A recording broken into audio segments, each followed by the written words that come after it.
This week's video blog addresses one of the common questions that I hear, which is, can I really afford to make time for breakout sessions?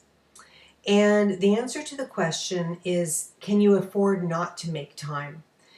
Many of the people that I talk to that are designing courses feel that they have such a limited amount of time in order to convey so much material because they're more accustomed to having a full 8-hour day to deliver their training.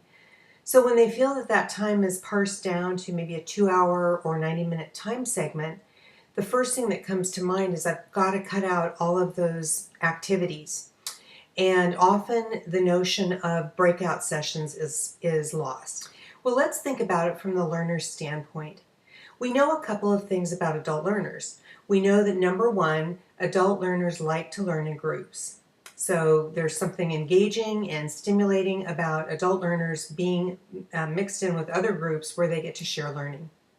We also know that adult learners like to solve problems, that nothing gets an adult learner going and really engaged like being able to solve some kind of problem. We also know that adult learners come to training with existing knowledge. And when they have the opportunity to apply that knowledge into something that you're trying to teach them, the learning is exponentially faster. So, given what we know about adult learners, why wouldn't you make the time for breakout sessions?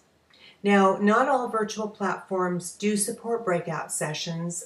Don't know if I've mentioned it before, but my favorite platform is Adobe Connect Pro in combination with Meeting One. And that particular combination does allow for breakout sessions. So many times when I'm designing curriculum, what I like to do is find an activity where I can put people into small breakout groups. They can go in and solve some kind of problem. They can collaborate as a team, and they can really have an opportunity to engage with one another. When I reflect on it, one of the biggest challenges that virtual trainers have is getting their learners engaged. Well, given what we've just talked about with adult learners, I love starting my sessions out with a breakout session. Their accountability goes up, they're accountable to other members in the group, and breakout sessions are a lot of fun. Now, of course, the execution of them needs to be done really well. When in a virtual platform, there's much less forgiveness for making mistakes or forgetting to tell somebody what they're supposed to be doing.